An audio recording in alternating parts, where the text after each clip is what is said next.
अस्सलाम वालेकुम जी। Welcome to week 9 day 1। उम्मीद है आप सब खैरियत से होंगे, ठीक ठाक होंगे। अच्छा जी, लास्ट लेक्चर में हम लोगों ने Cisco discovery protocol, link layer discovery protocol, उसके साथ साथ स्टैटिक राउटिंग को भी हमने पढ़ा था। थोड़े से कॉम्प्लेक्स नेटवर्क के अंदर आप कम से कम वक्त में ज़्यादा से ज़्यादा कॉन्फ़िगरेशन किस तरह से कर सकते हैं, ये भी हमारे लास्ट लेक्चर का हिस्सा था। उसके अलावा मैंने जाते जाते आपको दो टॉपिक और करवाए थे। एक पासवर्ड रिकवरी था कि अगर आपको कोई पासवर्ड भूल जाए या आपने किसी ऐसी कंपनी को या ऐसे नेटवर्क को ज्वाइन किया है जहां पुराना एडमिनिस्ट्रेटर छोड़ के चला गया है और आपके पास कोई भी डॉक्यूमेंटेशन अवेलेबल नहीं है, ठीक है जी, कोई डायग्राम भी नहीं है, और वहां पे अगर पासवर्ड्स लगे हुए हैं और आपने डिवाइसेस को एक्सेस करना है तो आप पासवर्ड किस तरीके से रिकवर कर सकते हैं, ये आप लोगों ने सीखा था। और उसके साथ साथ TFTP, trivial file transfer protocol को यूज करते हुए आप किसी भी फाइल का बैकअप किस तरह से ले सकते हैं, कोई भी फाइल राउटर या स्विच से अपने लैपटॉप पे कैसे कॉपी की जा सकती है, और इसका उलट भी अपने लैपटॉप से कोई भी फाइल आप राउटर या स्विच पे कॉपी कैसे कर सकते हैं। वो फाइल कॉन्फ़िगरेशन फाइल भी हो सकती है, वो फाइल iOS इमेज भी हो सकता है, ठीक है जी। यानी आपने आपके राउटर के ऊपर iOS का एक वर्जन चल रहा है और आपको पता लगता है जी सिस्को की वेबसाइट पे उस iOS की नई अपडेट आ गई है। तो जब वो आप iOS डाउनलोड करेंगे, डाउनलोड तो आपके लैपटॉप में ही होगा। अब आपके लैपटॉप से वो राउटर पे या स्विच पे कॉपी किस तरीके से होना है, उसका तरीकाकार बिल्कुल वही है जो आपने लास्ट टाइम देखा था। जिस तरह आपने रनिंग या स्टार्टअप कॉन्फ़िग को अपने लैपटॉप से राउटर पे कॉपी किया था, इसी तरह iOS इमेज जो है वो आपके लैपटॉप से राउटर पे कॉपी हो जाएगा। फाइल का नाम ही चेंज होना है ना। जब आप कॉपी करते हैं वो आपसे क्या पूछता है, एक पूछता है टीएफटीपी सर्वर कौन है, उसका आईपी आप बताते हैं। दूसरा सवाल उसका होता है सोर्स फाइल नेम क्या है।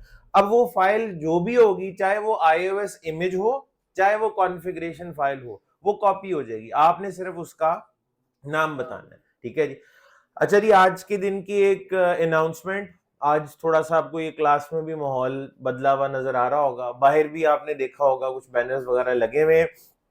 आज 11:30 बजे आप लोगों के लिए, ठीक है जी, अखुवत, कॉर्वेट और हवावे ने मिलके एक सेमिनार जो है वो अरेंज किया है हवावे इमर्जिंग टेक्नोलॉजीज पे।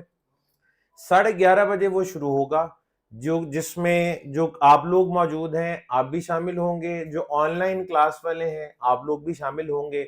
ऑनलाइन के लिए मैं आपको बता देता हूँ, जो लोग ऑनलाइन क्लास में हैं, 11 बजे आप लोगों के व्हाट्सएप ग्रुप में एक दूसरा लिंक शेयर कर दिया जाएगा। जिस लिंक पे आप अभी क्लास पढ़ रहे हैं, ये इंशाल्लाह हम 11 बजे खत्म कर देंगे। आज की मेरी क्लास 11 बजे खत्म हो जाएगी।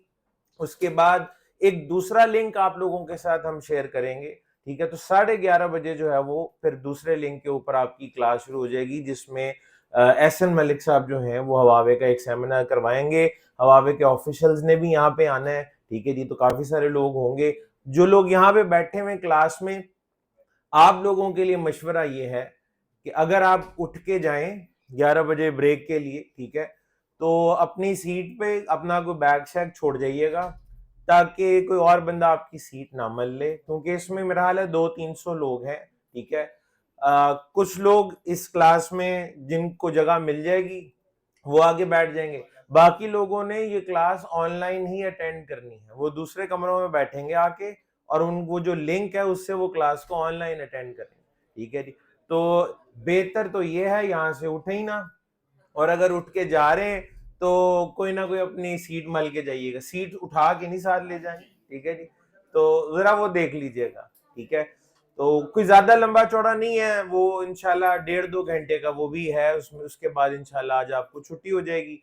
आपको जैसे कि मैंने बताया था और बड़ी आपको मैंने नसीहत की थी कि लैपटॉप लेकर आइएगा, ठीक है।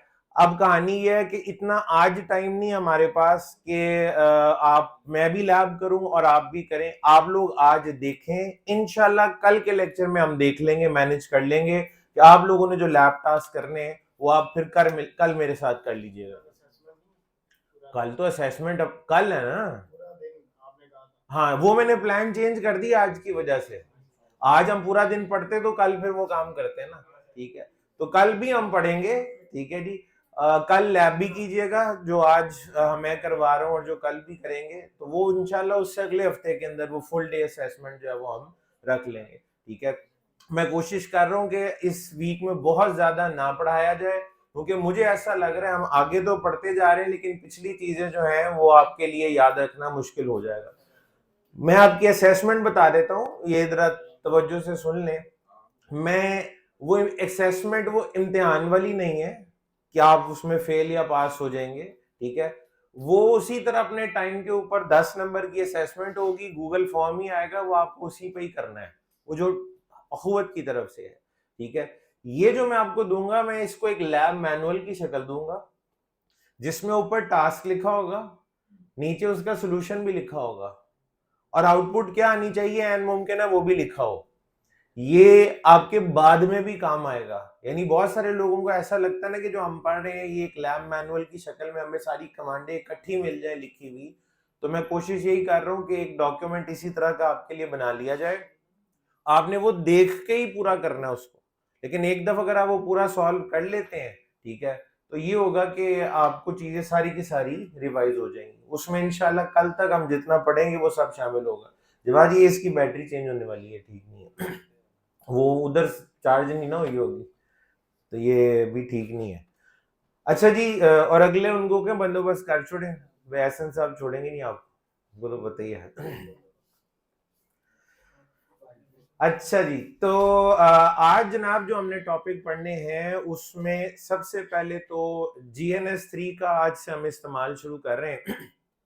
उम्मीद करता हूँ इस क्लास में काफी सारे लोगों ने GNS3 इंस्टॉल कर लिया होगा। काफियों को इश्यूज भी आए होंगे, इश्यूज हों तो आप बताइएगा, ठीक है।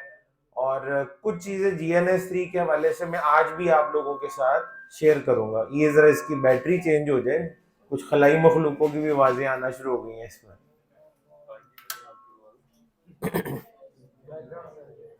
बैकग्राउंड म्यूजिक भी आ रहा है साथ।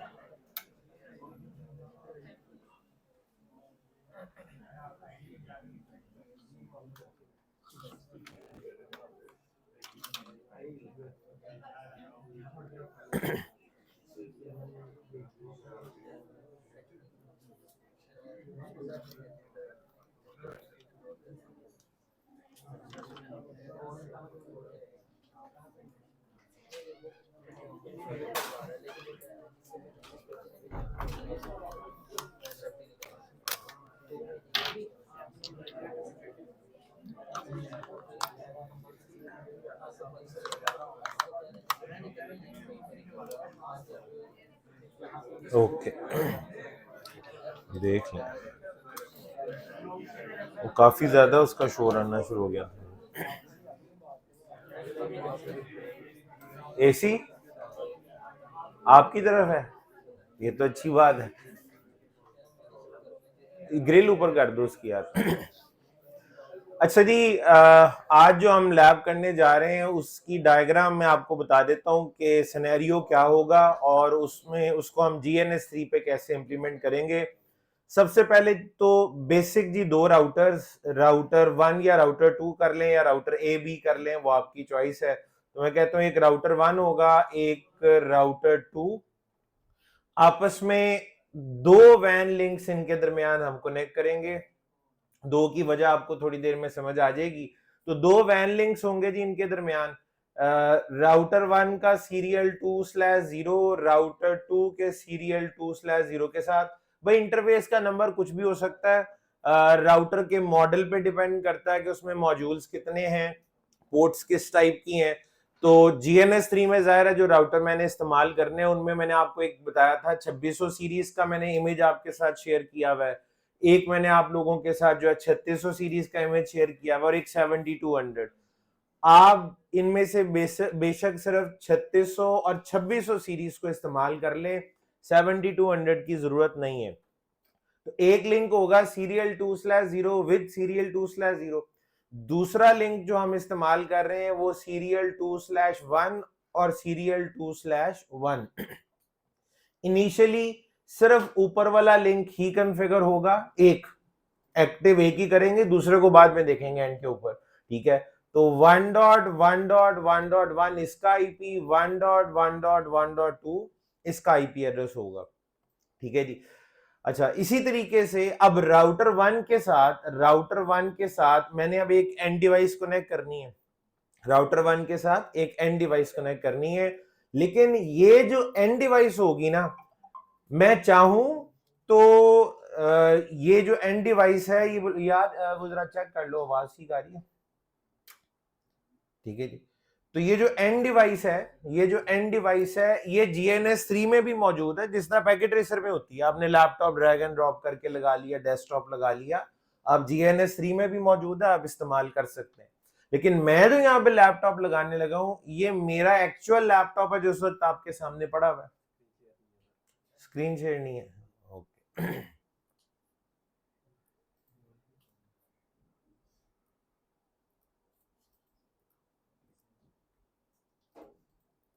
अभी देख लें, ओके हो गया, चलें।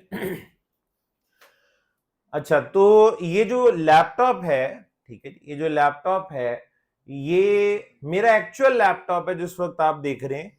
और ऑनलाइन क्लास में जो जिन लोगों को ये स्क्रीन नजर आ रही है, मैं इस लैपटॉप की बात कर रहा हूं। मैंने इसको कनेक्ट करना है किसके साथ? राउटर वन के साथ। और ये राउटर वन और ये जो राउटर टू है, ये फिजिकल राउटर नहीं है, बल्कि GNS3 में वर्चुअल राउटर्स हैं। इन वर्चुअल राउटर्स को मैंने अपने फिजिकल लैपटॉप के साथ कनेक्ट करवाना है। ये बात मैं पहले भी आपके साथ कर चुका हूं। GNS3 में मौजूद किसी भी डिवाइस को आप किसी भी फिजिकल डिवाइस के साथ कनेक्ट कर सकते हैं। मेरे पास यहाँ पे एक फिजिकल स्विच या फिजिकल राउटर अगर पड़ा हुआ है, मैं उस राउटर को या उस स्विच को भी GNS3 में मौजूद राउटर के साथ कनेक्ट करवा सकता हूं। अब ये काम हम कैसे करते हैं, ये मैंने आपको भी सिखाना है, ठीक है जी। इस मकसद के लिए, मतलब शुरू करने से पहले आपको एक छोटा सा कॉन्सेप्ट बता दूं। एक कॉन्सेप्ट है लूप बैक इंटरफेस का। लूप बैक इंटरफेस, मुझे 100% यकीन है ये टर्म मैंने आपके सामने पहली दफा नहीं बोली, लूप बैक इंटरफेस की।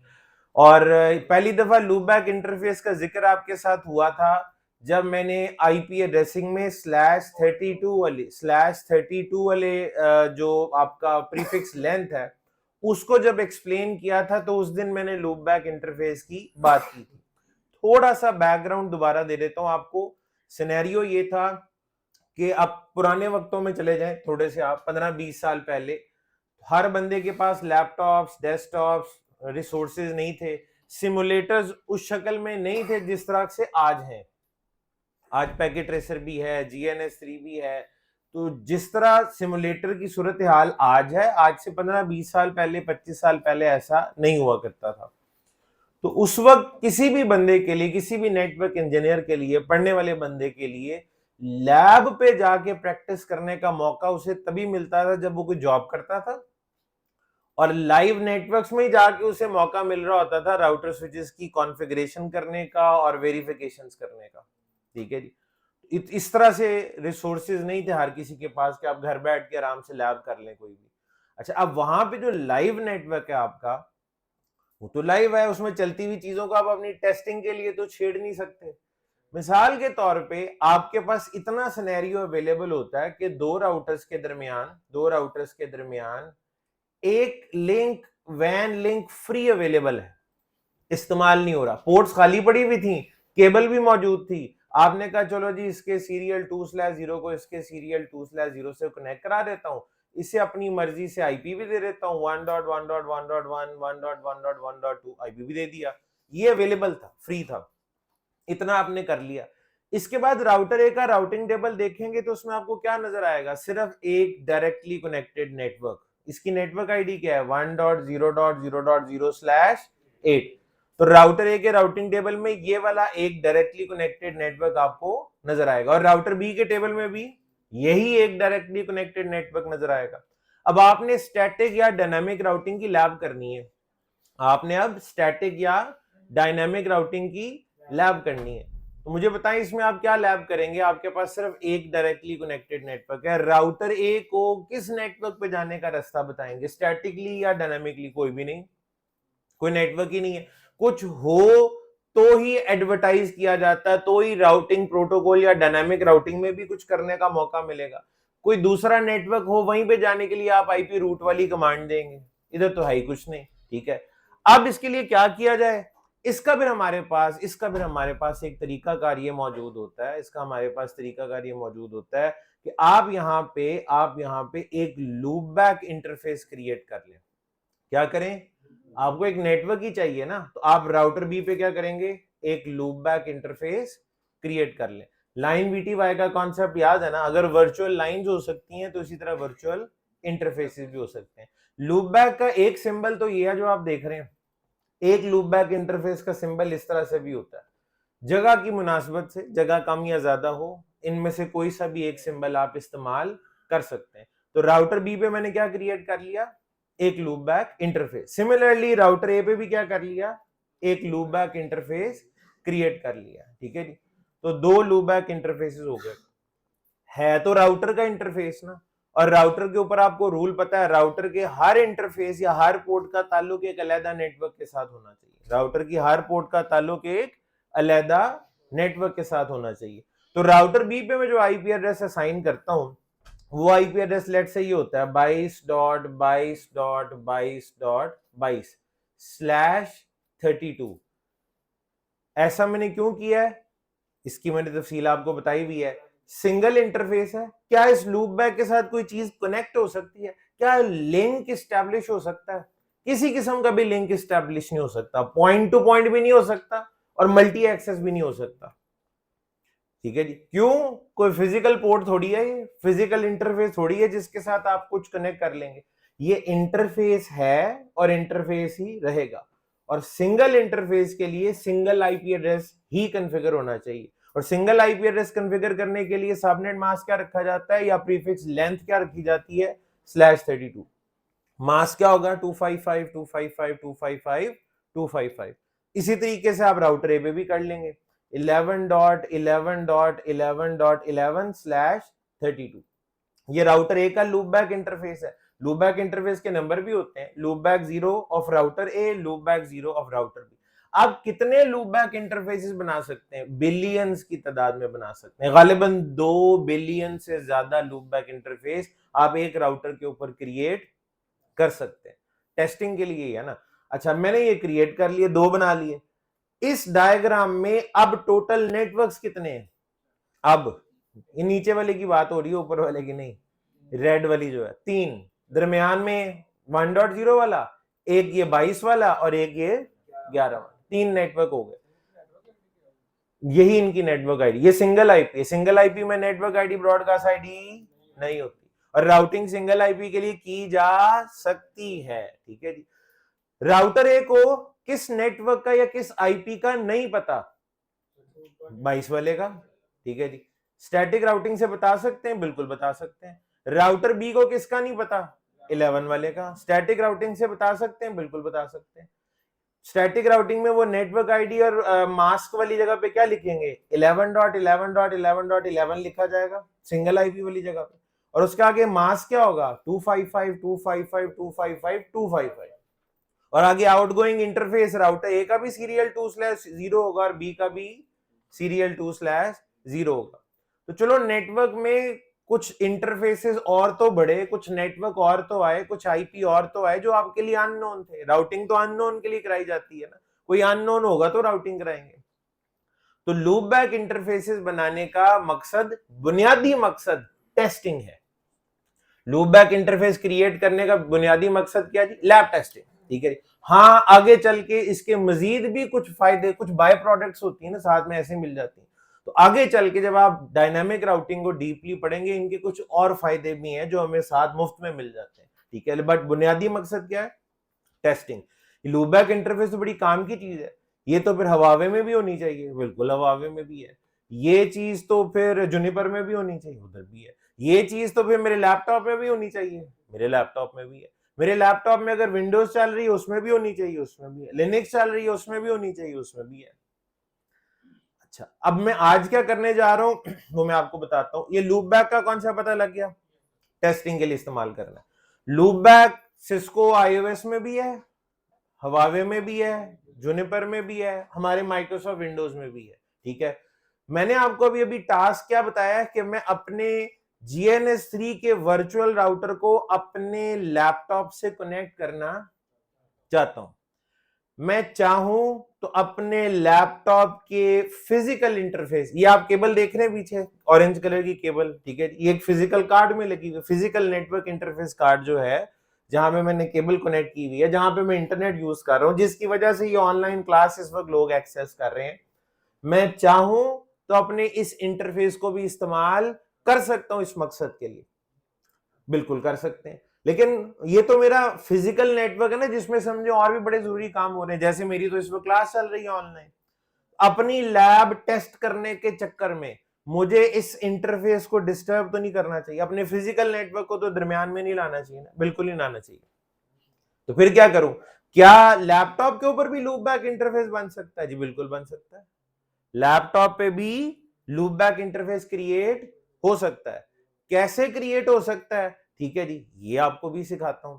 और उस लूप बैक इंटरफेस को मैं इस्तेमाल करूंगा अपनी आज की स्लैब के लिए, यानी GNS3 के राउटर 1 को, GNS3 के राउटर 1 को अपने फिजिकल लैपटॉप के लूप बैक इंटरफेस के साथ में क्रिएट कराऊंगा, बजाय के फिजिकल इंटरफेस के।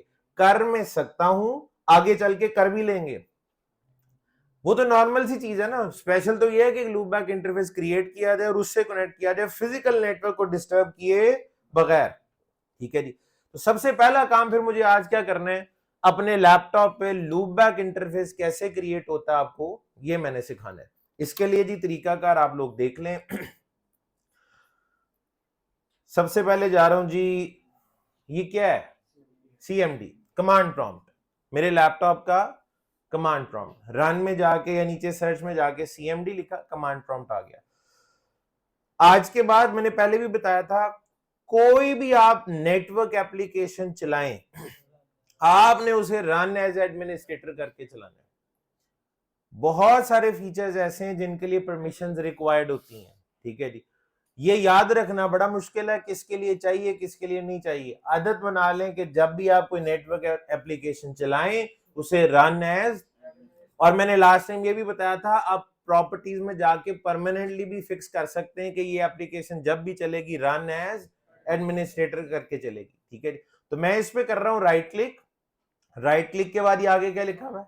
Run as administrator. तो मैंने कमांड प्रॉम्प्ट को रन किया है रन एज एडमिनिस्ट्रेटर करके, ये कमांड प्रॉम्प्ट आ गया।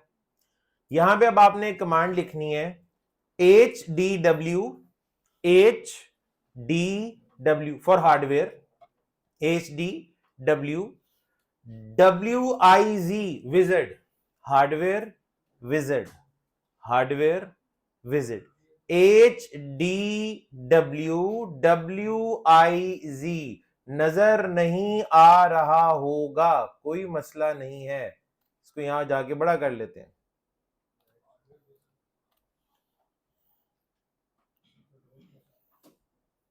अभी को बेहतरी हुई? HDWWIZ hardware visit. यहां जाने के और भी तरीके हैं, आप वैसे भी सर्च करके हार्डवेयर विजिट में जा सकते हैं, बट ये क्विक मेथड है। यहां पे जनाब इसको एंटर करते हैं, कमांड लिख दी हार्डवेयर विजिट, एंटर किया, ये आपके सामने जी हार्डवेयर विजिट ऑन हो गया। नेक्स्ट करें जी, यहां से कैटरी search for an install hardware automatically recommended. मैं कह रहा हूं नहीं जी, मैंने मैनुअली हार्डवेयर, उसको क्या पता मैंने क्या ढूंढना है। ठीक है, तो मैं ये मैनुअल वाली ऑप्शन को, स्टैटिक वाली ऑप्शन को सिलेक्ट करूंगा, install the hardware that I manually select. ऊपर ऑटोमेटिक या डायनामिक है, नीचे मैनुअल है, तो मैंने मैनुअल वाले को सिलेक्ट कर लिया। नेक्स्ट, हार्डवेयर बहुत तरह के होते हैं ना, ये मेरे लैपटॉप के हार्डवेयर में कैमरे भी हैं, ठीक है जी, नेटवर्क कार्ड भी हैं, ग्राफिक कार्ड भी हैं, उसके अलावा साउंड कार्ड भी हैं, बहुत कुछ है। तो आपको किस तरह की चीज इस वक्त इसमें ऐड करनी है, किस नोयत की चीज, नेटवर्क कार्ड या network adapter, network interface card या नेटवर्क अडेप्टर। ठीक है, सर्च करने के लिए आसान सा तरीका, एन की हिट कर रहा हूं, एन पे, एन से एक ही ऑप्शन है मेरा ख्याल है, एंड दैट इज, हाँ एक ही है, नेटवर्क अडेप्टर। इन हार्डवेयर की लिस्ट में एन से एक ही चीज नजर आ रही है, दैट इज नेटवर्क अडेप्टर। किस तरह का हार्डवेयर ऐड करना चाह रहा हूं, नेटवर्क अडेप्टर है कोई खास तरह का जिसको ऐड करना है। नेक्स्ट कर लेते हैं, यहां से सिलेक्ट हो गया नेटवर्क अडेप्टर, नेक्स्ट कर लिया, ठीक है जी। अब ये लिस्ट ढूंढेगा, लेफ्ट साइड पे वेंडर या मैन्युफैक्चरर की लिस्ट दे रहा है, कहता है ब्रॉडकॉम, इंटेल, ठीक है जी। इसके अलावा ये मेलानॉक्स टेक्नोलॉजी, माइक्रोसॉफ्ट, मुख्तलिफ ऑप्शंस हैं। वो कहता है किस तरह का हार्डवेयर ऐड करना चाह रहे हो, मैं कह रहा हूं जी माइक्रोसॉफ्ट, क्योंकि सॉफ्टवेयर है ना, असल में हार्डवेयर तो है नहीं, ठीक है जी। और माइक्रोसॉफ्ट के अंदर बिल्ट इन मौजूद है, तो यहाँ पे क्या सिलेक्ट किया मैंने, माइक्रोसॉफ्ट। जब आप यहाँ पे माइक्रोसॉफ्ट को सिलेक्ट कर लेंगे ना, तो राइट साइड पे मॉडल आ रहे हैं, ठीक है जी। माइक्रोसॉफ्ट बनाता होगा मुख्तलिफ किस्म के हार्डवेयर भी, ठीक है। तो यहाँ पे ऑप्शंस की लिस्ट में जाएं, तो एक है Microsoft KM test loopback adapter. ये कोई फिजिकल अडेप्टर नहीं है, ये वर्चुअल अडेप्टर है।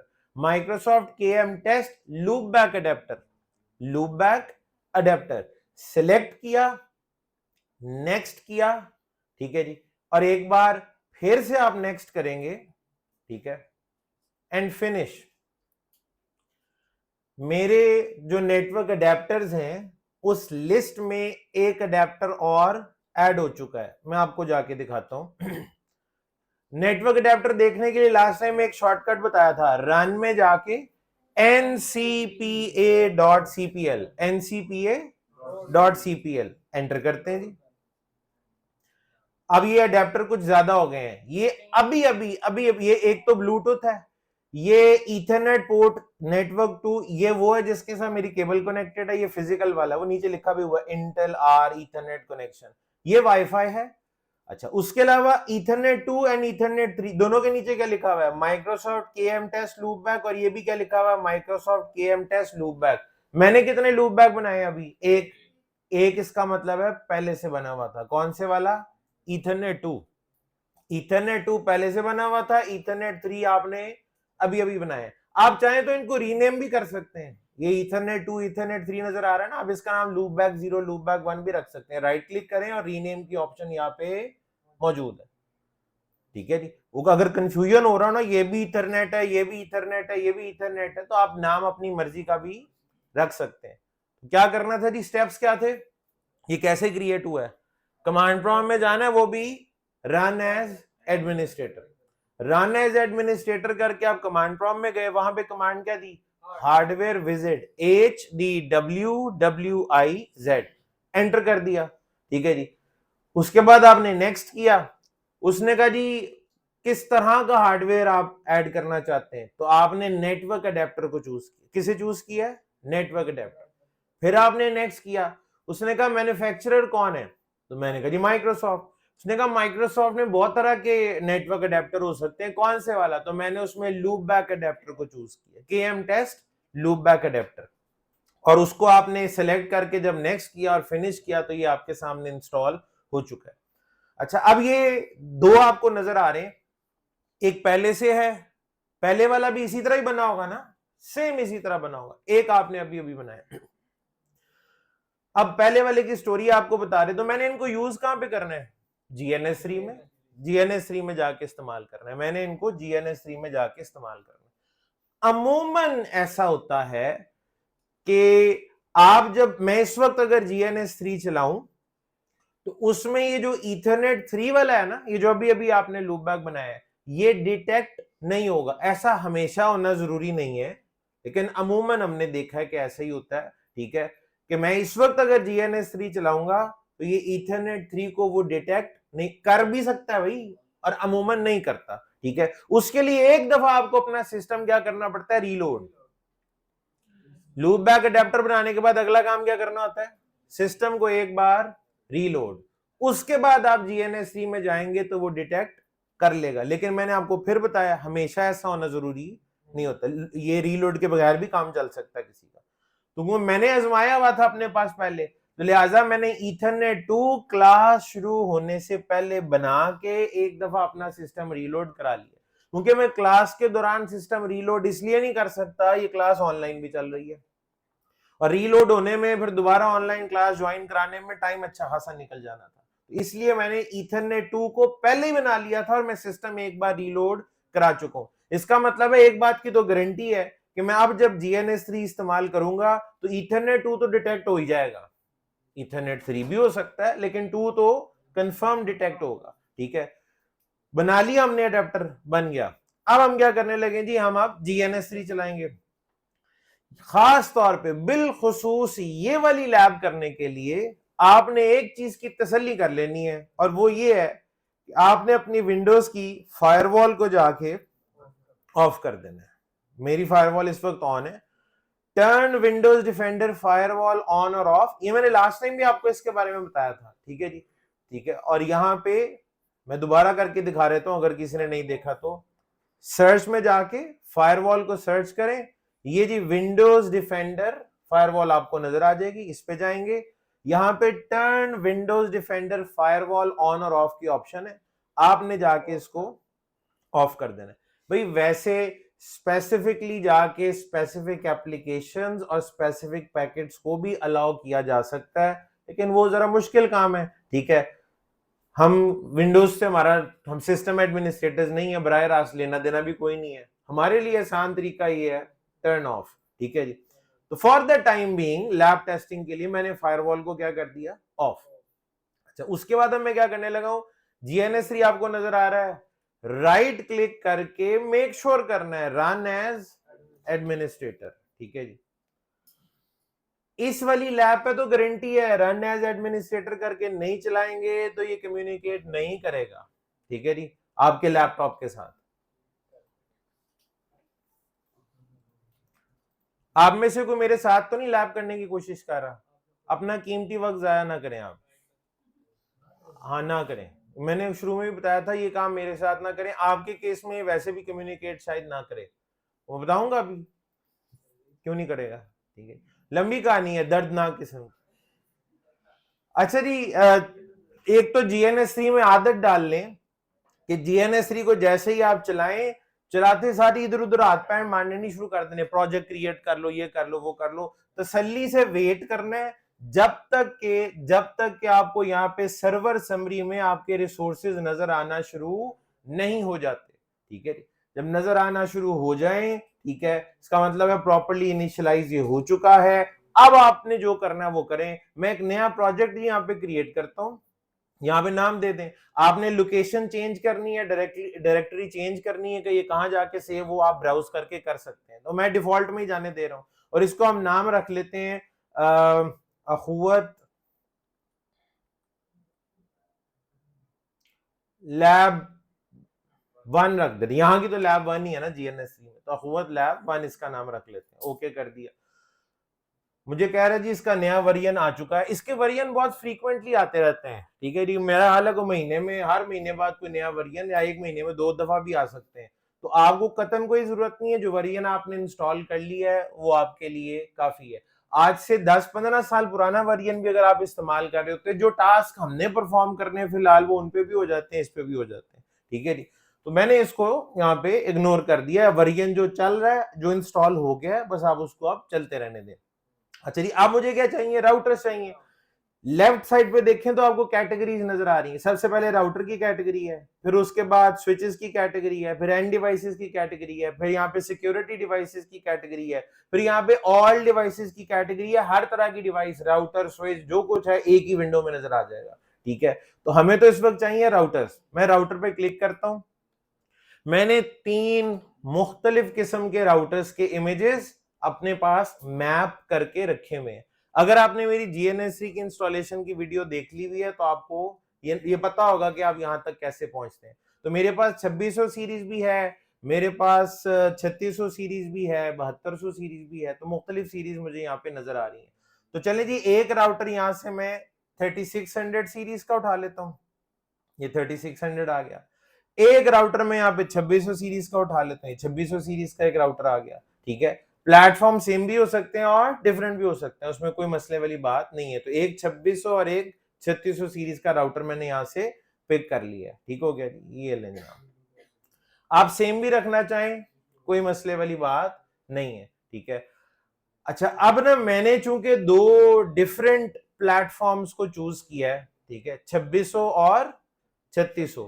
ठीक है, अब मॉडल डिफरेंट हो तो उनके मॉड्यूल्स भी डिफरेंट होते हैं, स्लॉट्स भी डिफरेंट होती हैं, कार्ड भी अलग अलग जगह पे लगे होते हैं। यहाँ पे अब सूरत हाल कुछ ऐसी ही होगी।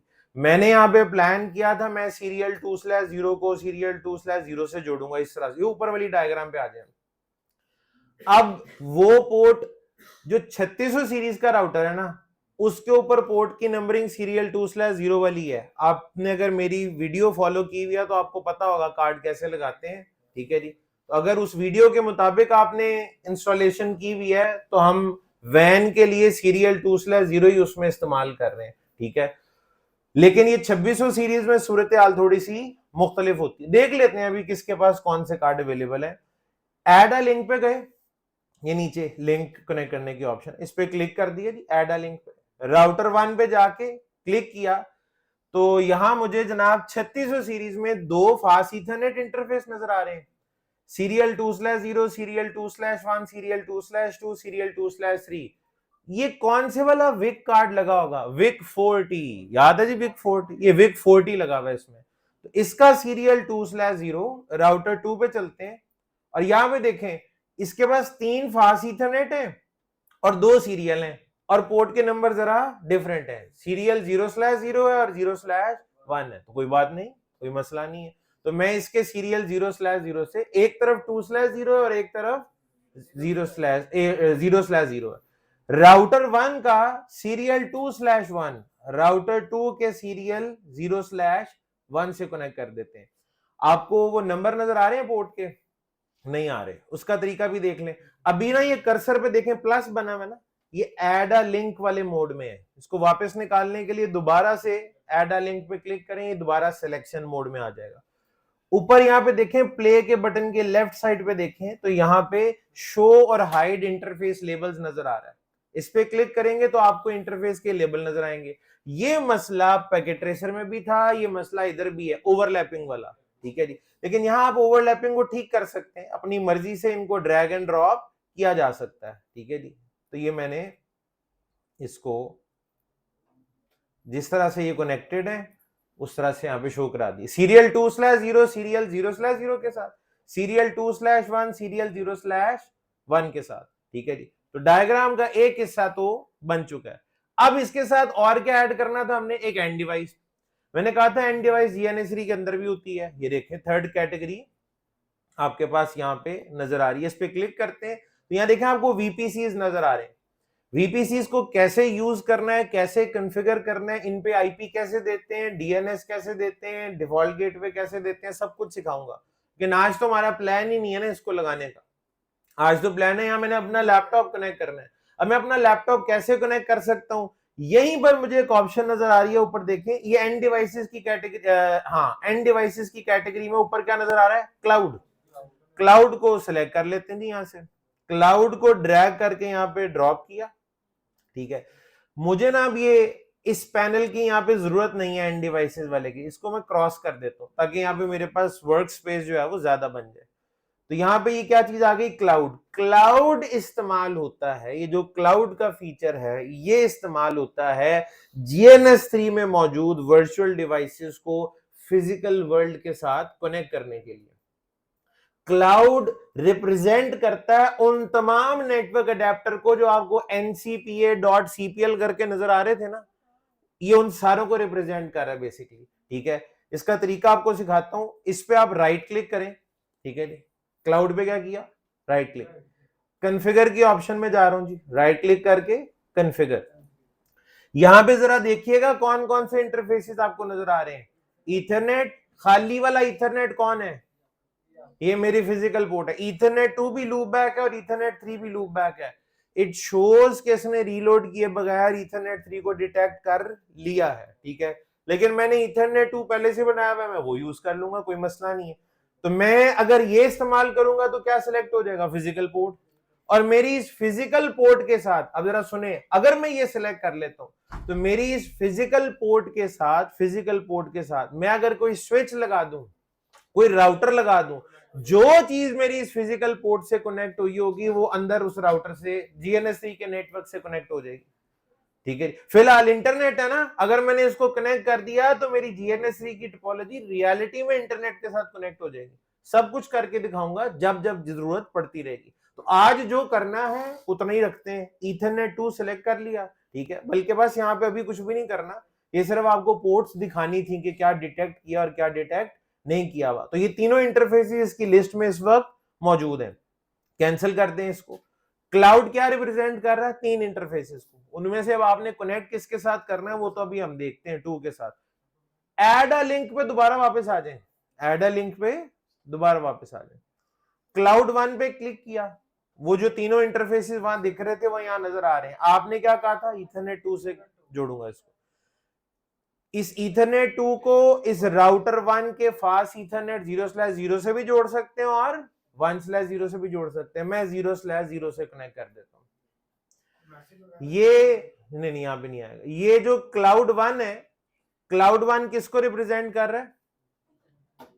क्लाउड 1 रिप्रेजेंट कर रहा है मेरे लैपटॉप के लूपबैक। अब क्योंकि मैं उसमें सिलेक्ट कर चुका हूं ना ईथरनेट 2 को, तो मेरे लैपटॉप का लूपबैक इंटरफेस, मेरे लैपटॉप का लूपबैक इंटरफेस, तो मेरे लैपटॉप का इंटरफेस कनेक्ट हुआ है ना, तो दैट मींस कि मेरा लैपटॉप राउटर 1 के फास्ट ईथरनेट 0/0 से कनेक्ट हो गया।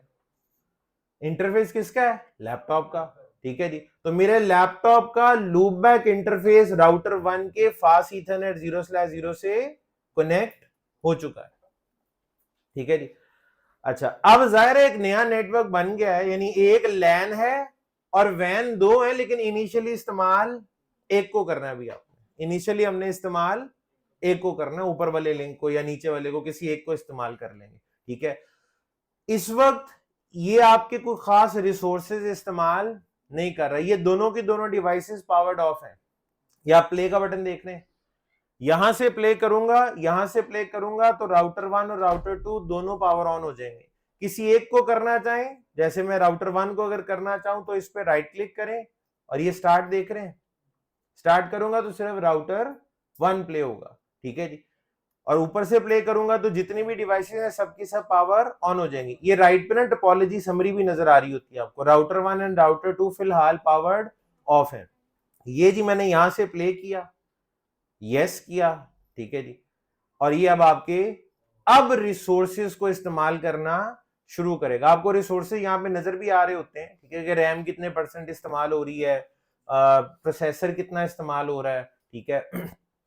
जब आप शुरू में प्ले करते हैं और जब ये अपने iOS को बूट करवा रहा होता है, उस वक्त ये आपके मैक्सिमम रिसोर्सेज यूटिलाइज करता है। जब iOS बूट हो जाए तो आहिस्ता आहिस्ता ये नीचे आना शुरू हो जाएगा। देख लें अभी दोबारा से 10-11% के आसपास, 36 पे गया था और दोबारा से 10-11% के आसपास वापस आ गया, ठीक है जी। ये टोपोलॉजी मेरी क्या हो चुकी है इस वक्त? पावर्ड ऑन, सारी की सारी डिवाइसेस अब ऑन है। राउटर 1 और राउटर 2 को मैं क्या करना चाह रहा हूं? राउटर 1 और राउटर 2 को मैं चाहता हूं कि इनको अब एक्सेस किया जाए, इनकी CLI को एक्सेस कर लिया जाए। लेकिन जनाब इनको एक्सेस करने के लिए आपको अब टर्मिनल एप्लीकेशन की जरूरत है। टर्मिनल एप्लीकेशंस कौन कौन सी होती हैं? सिक्योर CRT, पटी, हाइपर टर्मिनल, सोलर पटी, टेराटर्म, बहुत सारी हैं, ठीक है जी। उनमें से आप लोगों के पास कौन सी है? आपके पास पटी भी है, आपके पास सोलर पटी भी है, आपके पास सिक्योर CRT भी है आपके पास। अच्छा, जब आप GNS3 इंस्टॉल करते हैं तो बाय डिफॉल्ट ये सोलर पटी को इंस्टॉल कर देता है, आपको किसी टर्मिनल एप्लीकेशन को अलग से इंस्टॉल करने की जरूरत नहीं है। अच्छा जी, मैं अब क्या करने लगा हूं, ये प्ले के बटन के साथ, ऊपर प्ले के बटन के साथ आपको नजर आ रहा है यहाँ पे ये एक सेकेंड, इस पे क्लिक किया, console connect to all nodes, console connect to all nodes. मेरे 2 राउटर्स हैं, मैं चाहता हूं दोनों के दोनों जो है वो एक्सेस हो जाए। मैंने कौन सा सॉफ्टवेयर इंस्टॉल किया है अपने पास? कौन सी टर्मिनल एप्लीकेशन? Secure CRT।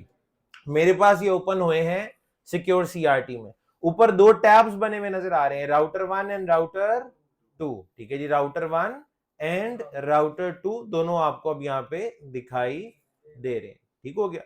अच्छा, अब सबसे पहला काम क्या करना है? राउटर 1 और राउटर 2 के दरमियान एक वैन इंटरफेस, वैन लिंक जो है वो अप करना। सिंपल सा काम है, आता है ना करना, आप रोज करते हैं। ग्लोबल मोड में गए।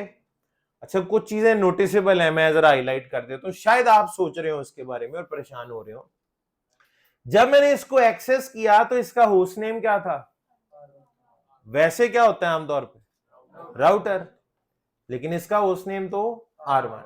दूसरी चीज, जब आप राउटर को एक्सेस करते हैं ये तो यूजर मोड में जाता है, ये पहले से इनेबल मोड में चला गया है। अब ये यानी दो काम ऐसे हैं जो पहले से हुए हुए थे, इसका होस्ट नेम भी असाइन हुआ है और ये इनेबल मोड में भी है। अच्छा, डायरेक्ट इनेबल मोड में कोई कैसे जा सकता है? तरीका आता है आपको? कैसे? प्रिविलेज लेवल किसी का अगर 15 कर दे, लाइन कंसोल 0 पे जाके अगर प्रिविलेज लेवल को 15 कर दें तो आपको डायरेक्ट एक्सेस कहां से मिलती है? आप डायरेक्ट इनेबल मोड में जाते हैं। इसका मतलब है इसका बाय डिफॉल्ट प्रिविलेज लेवल भी 15 हुआ है, इसका होस्ट नेम जो है वो खुद से R1 है। उन्होंने कहा ये इंटेलिजेंट है। इंटेलिजेंट किस तरह से ही हुआ?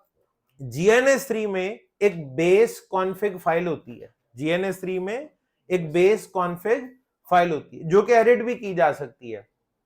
बाय डिफॉल्ट उस बेस कॉन्फ़िग फाइल के अंदर कुछ पैरामीटर्स प्री डिफाइंड होते हैं, जैसे होस्ट नेम ये ऑटो पे सिलेक्ट करेगा, होस्ट नेम ये पिक करता है इस डायग्राम से। अगर आप इसका यहां पे नाम चेंज कर देते ना एक्सेस करने से पहले, तो जो नाम आपने रखा होना था उस बेस कॉन्फ़िग फाइल ने उसको वहीं से उठा लेना था। ठीक है जी। दूसरा, बेस कॉन्फ़िग फाइल का ही हिस्सा है कि वो इसका प्रिविलेज लेवल 15 कर देती है। आप अगर उस फाइल को मॉडिफाई करना चाहें तो कर सकते हैं, वो भी सिखा दूंगा आने वाले दिनों में कैसे करते हैं। फिलहाल जरूरत नहीं है, फिलहाल तो अच्छी बात है।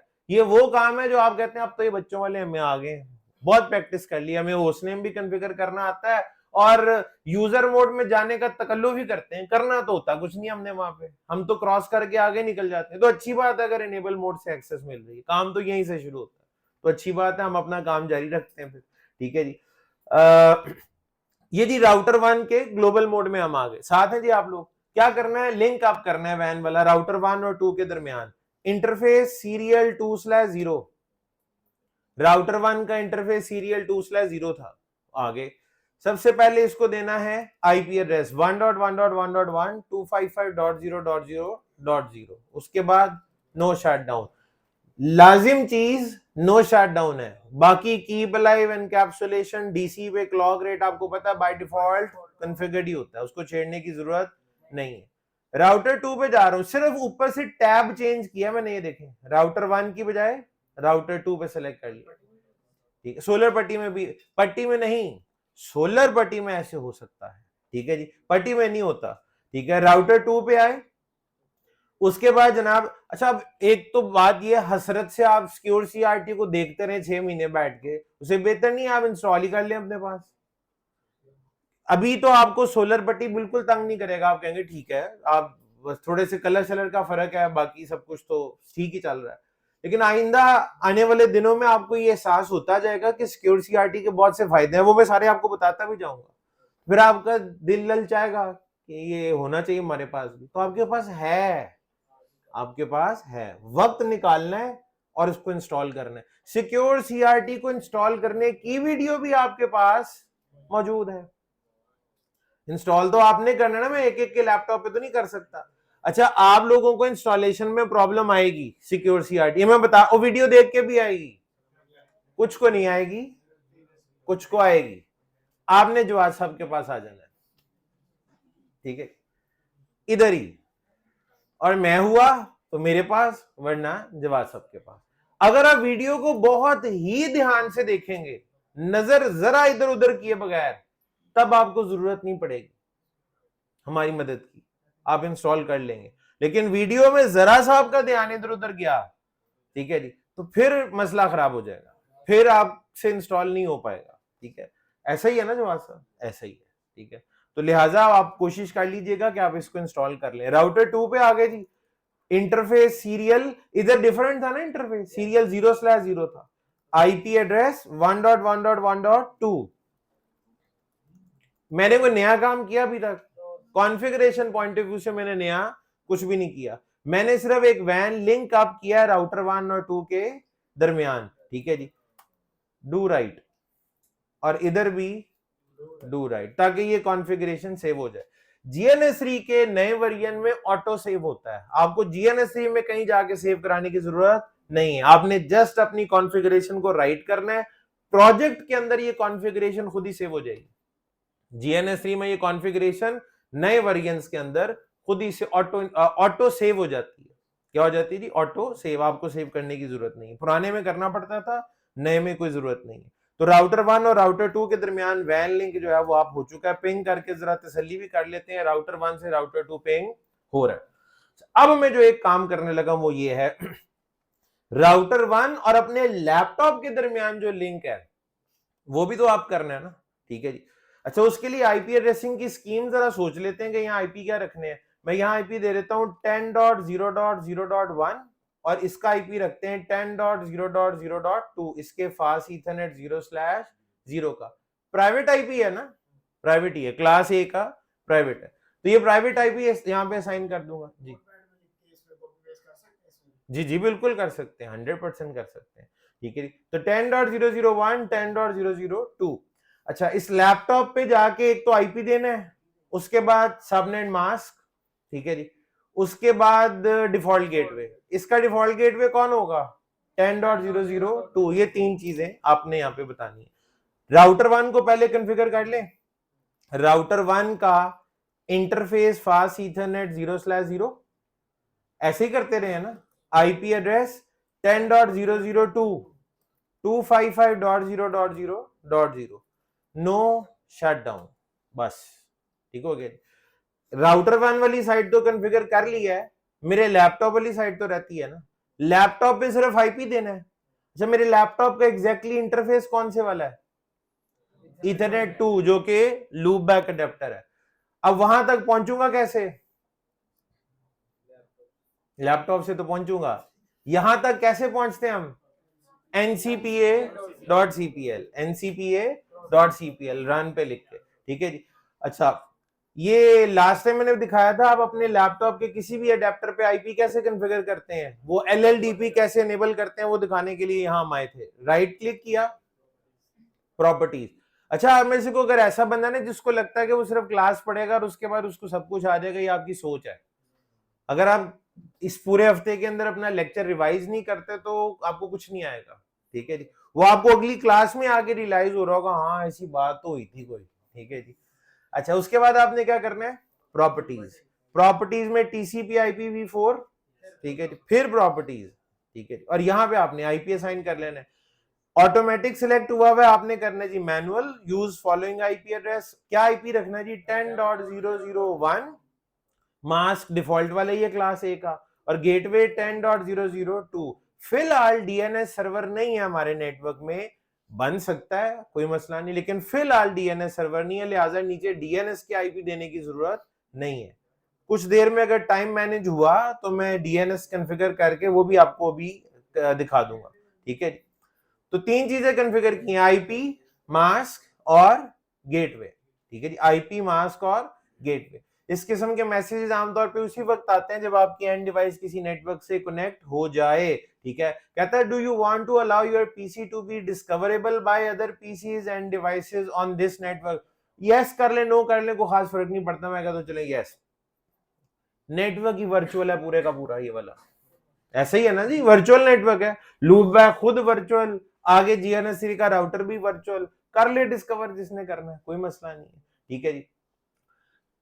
हो गया कॉन्फ़िगर आईपी, लिंक भी आप है तो पिंग होना चाहिए ना, मेरे राउटर से लैपटॉप और लैपटॉप से राउटर, दोनों में से किसी भी एक जगह पे जाके पिंग किया जा सकता है, ठीक है। राउटर पे ही चलते हैं, ये मैं राउटर 1 पे आया, किसको पिंग करना है जी? पिंग 10.0.0.1, खुद तो आप 2 है ना, 10.0.0.1 ये किसका आईपी है? मेरे लैपटॉप का, और मेरे लैपटॉप के स्पेसिफिकली लूप बैक इंटरफेस का। यहां से पिंग किया, पिंग हो गया।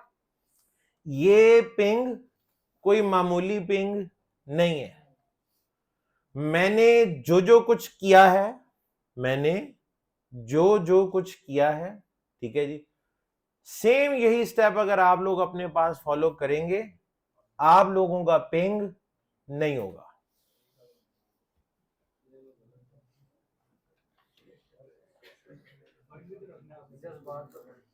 देखे ना, फिर इतना तो होना चाहिए। जो जो कुछ मैंने किया है वो कुछ अगर आप लोग करेंगे तो आपके केस में पिंग नहीं होगा। क्यों नहीं होगा उसकी वजह मैं आपको भी समझाता हूं, ठीक है जी। तो इसीलिए मैंने कहा था अभी ये लैब साथ में ना करें, एम ही दिल टूट जाता बंदे का।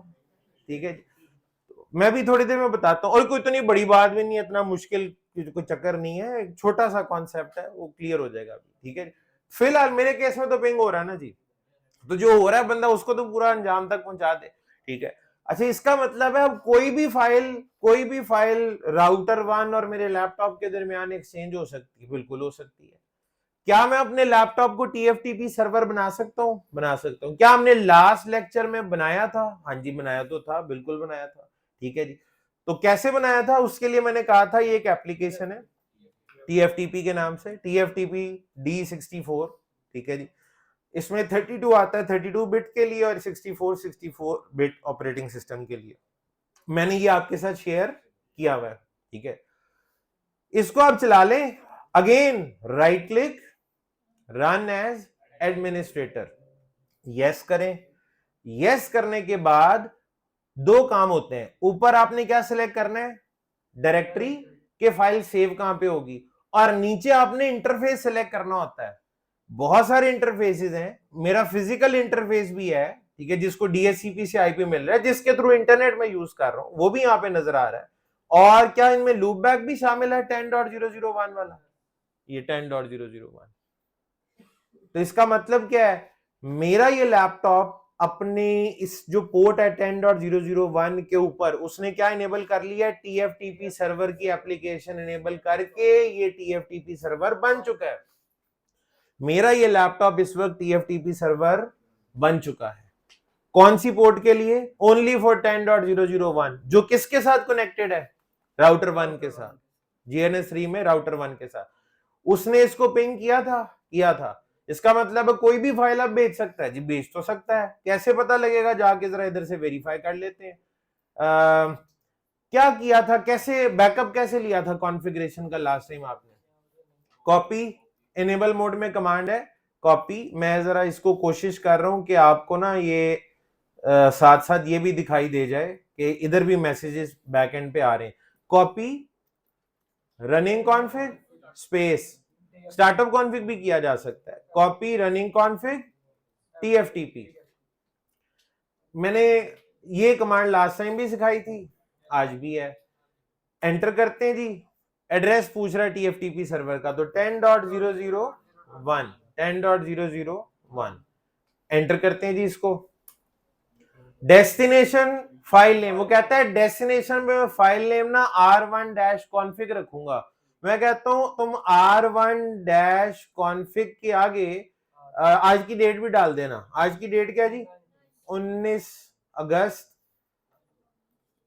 2023। एंटर करते हैं जी, अब ये कॉपी करेगा। कॉपी का इधर भी मैसेज आया, बैकएंड के ऊपर भी आप देख सकते हैं इसने फाइल रिसीव किया है, फाइल को रिसीव, ये लॉग मैसेज थोड़ी सी देर के लिए आता है। ठीक है जी, तो ये फाइल वहां रिसीव हो चुकी है। और इसकी वेरिफिकेशन कैसे आप कर सकते हैं, पीसी पे जाएं, प्रोग्राम फाइल्स में था TFTP D64 जी, यही है R1-config 19 अगस्त 2023।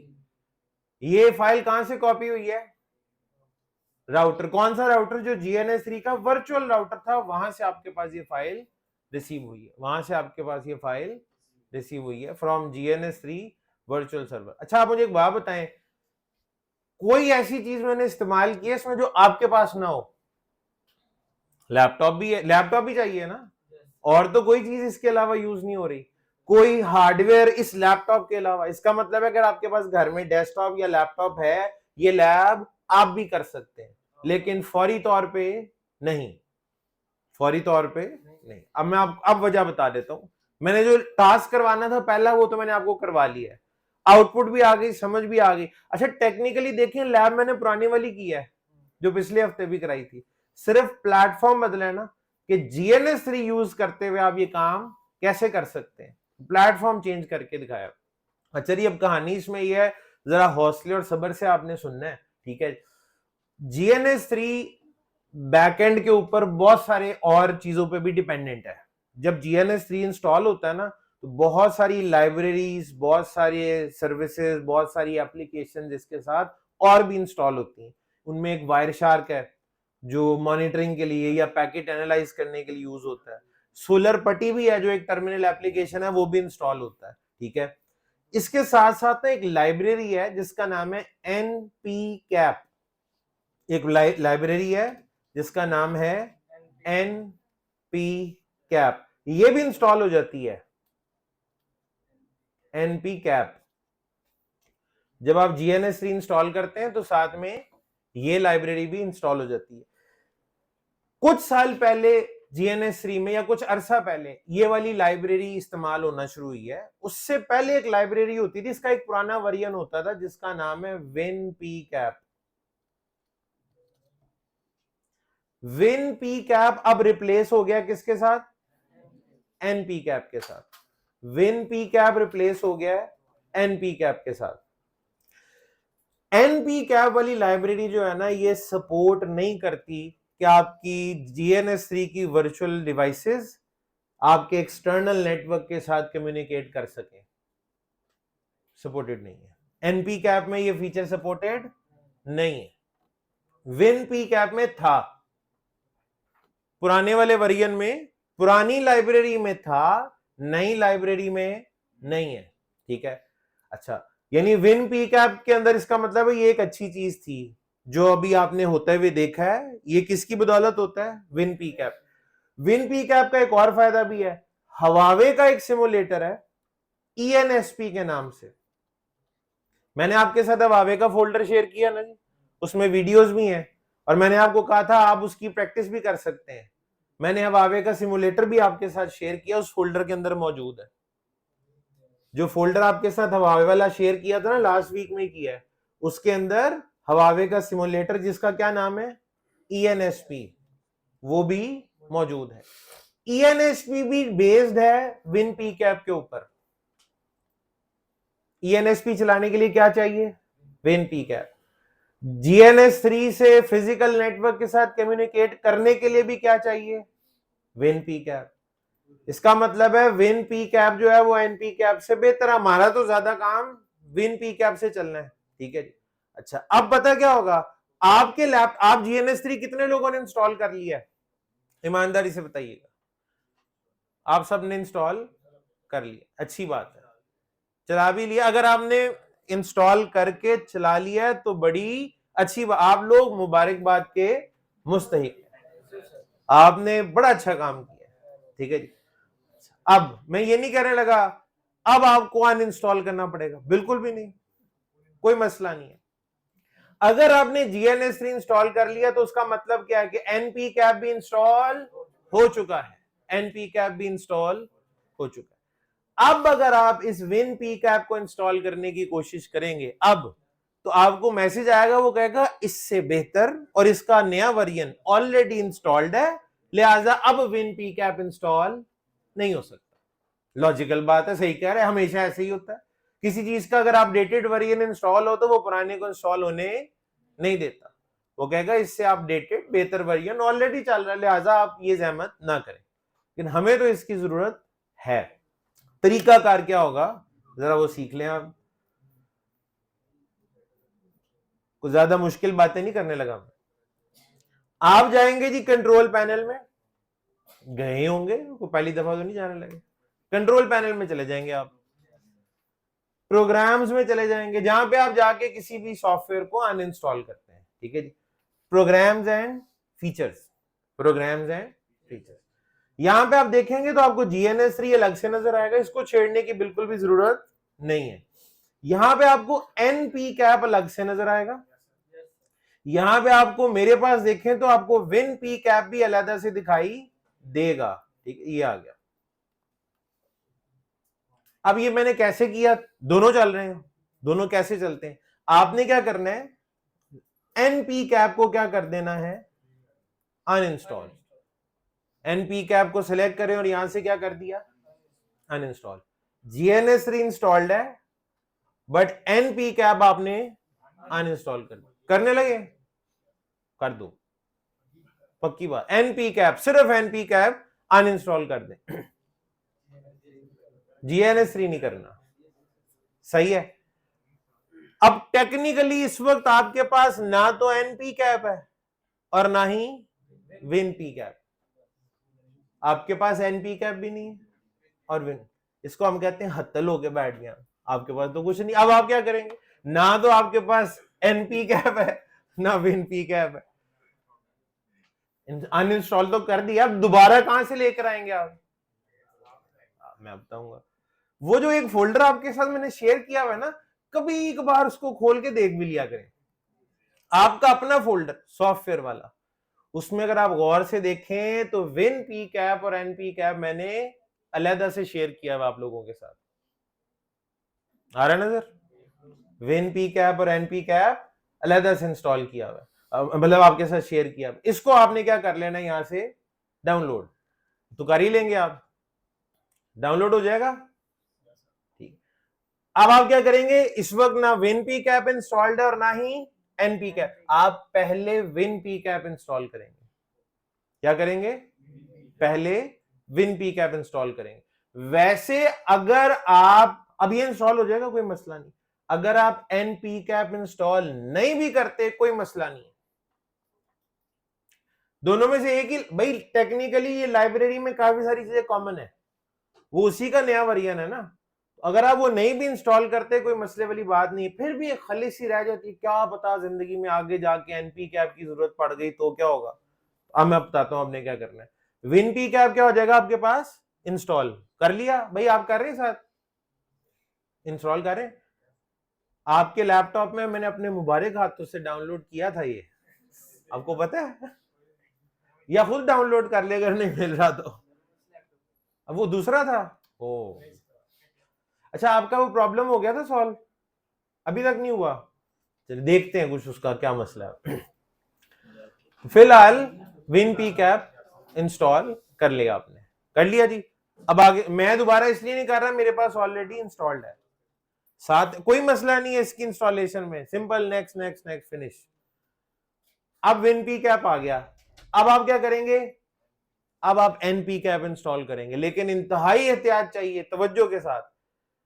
एनपी कैप को जब आप इंस्टॉल कर रहे होंगे तो आपके सामने मुख्तलिफ ऑप्शन आएंगी जिनको आपने नेक्स्ट नेक्स्ट करना होता है। आपके सामने एक पेज ओपन होगा जिसमें 3 चेक पॉइंट्स आएंगे, ठीक है, जिनमें क्या होगा जी, 3 चेक पॉइंट्स आपको नजर आएंगे, 1 2 3, ठीक है जी। बाय डिफॉल्ट इनमें से 2 ऑप्शन सिलेक्ट हुई होती हैं। इसमें सबसे आखिरी ऑप्शन होती है क्या करते हुए, एनपी कैप को इंस्टॉल करते हुए, एनपी कैप को इंस्टॉल करते हुए आखिरी ऑप्शन होती है कि अगर विन पी कैप पहले से इंस्टॉल है तो उसे अनइंस्टॉल कर दो। आपने इस ऑप्शन को अनचेक कर देना है क्योंकि आप दोनों लाइब्रेरीज रखना चाहते हैं। जब आप एनपी कैप इंस्टॉल कर रहे होंगे ना, ये तो अपडेटेड वर्जन है, ठीक है जी, तो वो कहता है अगर, तीसरा पॉइंट कहता है अगर विन पी कैप पहले से इंस्टॉल्ड है तो उसे अनइंस्टॉल कर दो। मैं नहीं चाहता कि वो अनइंस्टॉल हो, लिहाजा मैं तीसरी ऑप्शन को क्या कर दूंगा, अनचेक कर दूंगा, जिसका नतीजा क्या निकलेगा, एनपी कैप भी इंस्टॉल हो जाएगा और विन पी कैप भी इंस्टॉल हो जाएगा, दोनों चीजें इंस्टॉल हो जाएंगी। इसका आपको फायदा पता है क्या है, एक ही लैपटॉप पे हवावे का ईएनएसपी भी चल जाएगा और उधर से जीएनएस3 भी चल जाएगा, और जीएनएस3 में जीएनएस3 का वर्चुअल नेटवर्क फिजिकल नेटवर्क के साथ कम्युनिकेट भी कर लेगा, ठीक है जी। आपके केस में पिंग ना होने की वजह या कम्युनिकेट ना करने की वजह यह है कि फिलहाल विन पी कैप नहीं है। तरीका मैंने बता दिया है, एनपी कैप को पहले अनइंस्टॉल कर दें, सिर्फ एनपी कैप, फिर विन पी कैप इंस्टॉल करें। आप चाहें तो यहां छोड़ भी सकते हैं, लेकिन आप कहते हैं नहीं मैंने एनपी कैप भी करना है। आप एनपी कैप इंस्टॉल करते हुए एहतियात करेंगे, एक एक बटन ध्यान से देख के, वहां पे 3 ऑप्शन आएंगी, तीसरी ऑप्शन होती है कि विन पी कैप अनइंस्टॉल कर दो, आपने उसे अनचेक कर देना, दैट्स इट। तो विन पी कैप और एनपी कैप सब कुछ इंस्टॉल हो जाएगा, ठीक है जी।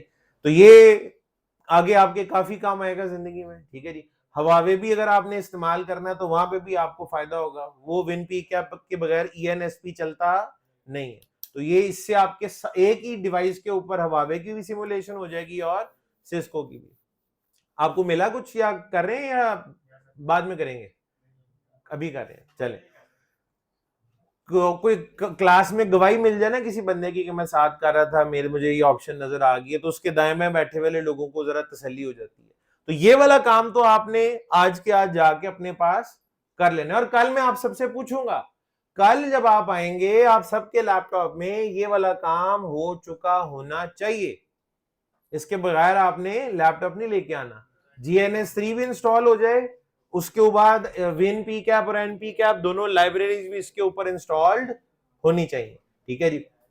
अच्छा जी, एक लैब तो हमने कर ली आज के दिन की, जिसमें हमने क्या करना था, मैंने बैकअप लेके दिखाया है GNS3 की डिवाइस का। किसके ऊपर?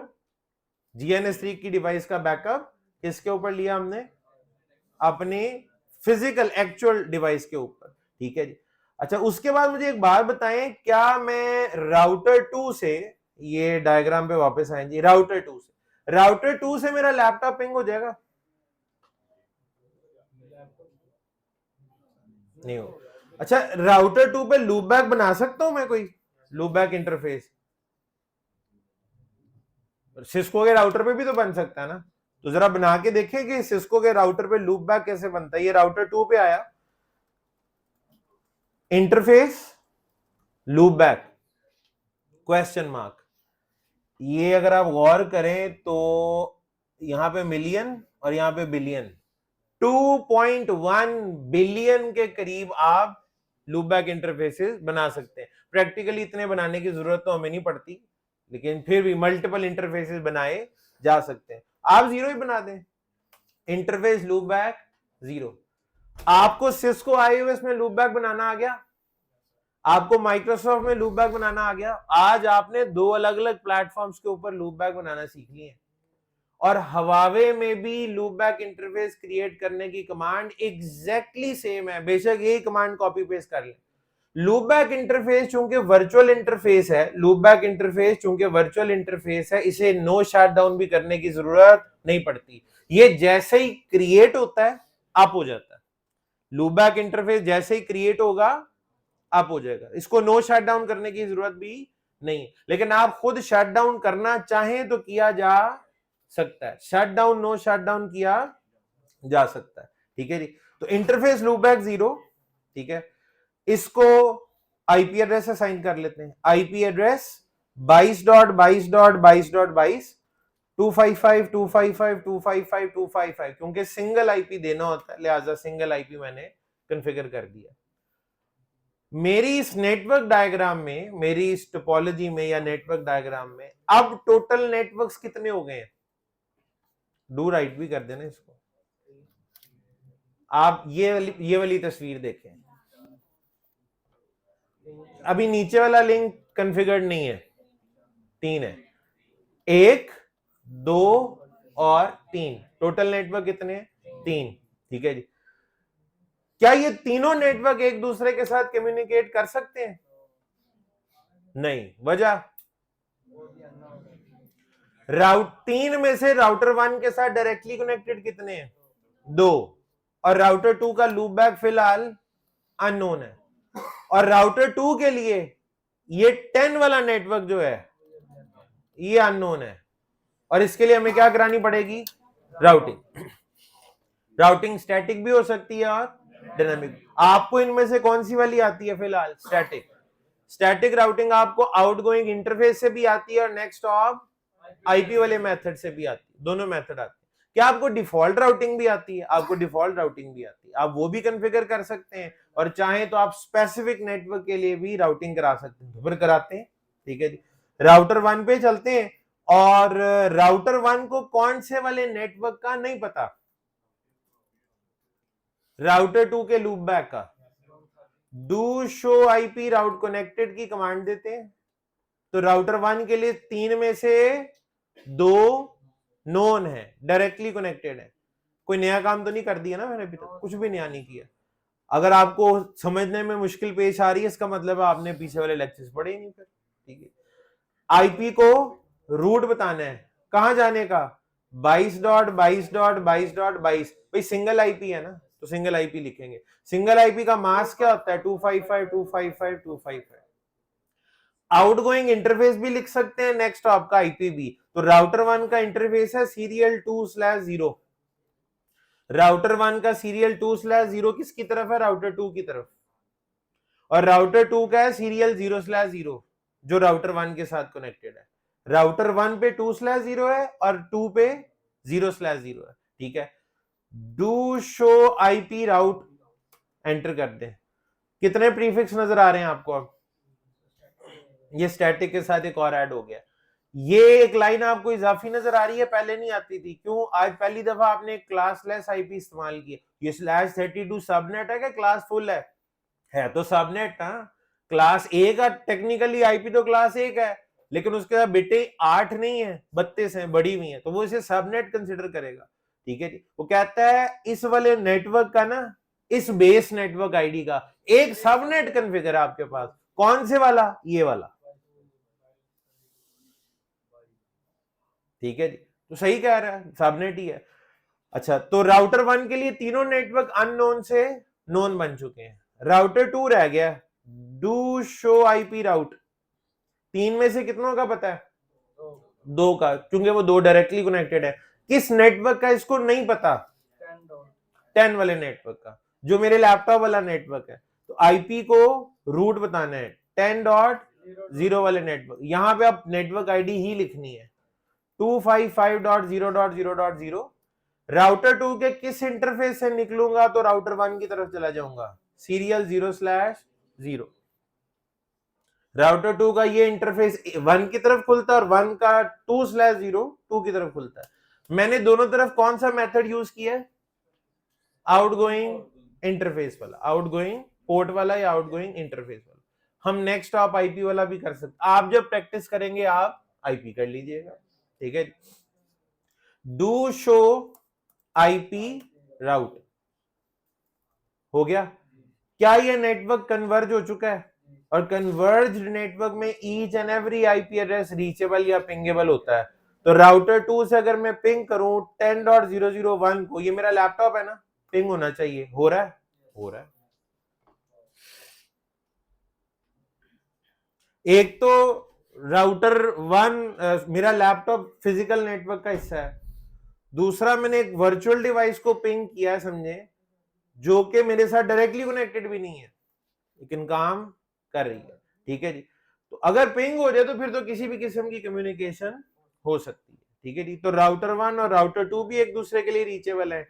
राउटर 1 और उसका राउटर 2 का लूपबैक भी रीचेबल होना चाहिए। जरा देखें, यहां से पिंग करता हूं, पिंग कर रहा हूं जी मैं यहां बैठ के राउटर 1 पे 22.22.22.22 को पिंग हो रहा है।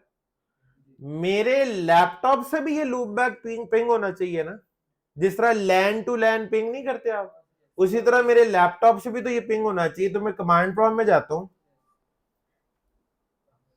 नहीं खुला हुआ, खोल लेते हैं। पिंग 22.22.22। ठीक है जी,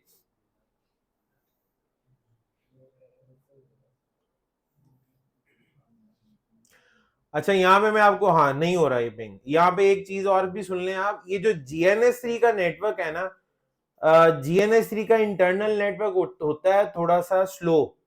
अक्सर जब आप बाहर इनडायरेक्टली कनेक्टेड डिवाइसेस के साथ कम्युनिकेट करने की कोशिश करते हैं तो अक्सर वो कम्युनिकेट नहीं कर पाती, बट टेक्निकली ये करेगा, इसमें कोई प्रॉब्लम नहीं है, किसी किस्म की भी इस वक्त प्रॉब्लम एग्जिस्ट नहीं कर रही। ठीक है, डायरेक्टली कनेक्टेड के साथ कम्युनिकेशन हो जाएगी, इनडायरेक्टली कनेक्टेड से कम्युनिकेट करते हुए अक्सर ये, क्योंकि इसका इंटरनल नेटवर्क का रिस्पॉन्स टाइम स्लो है।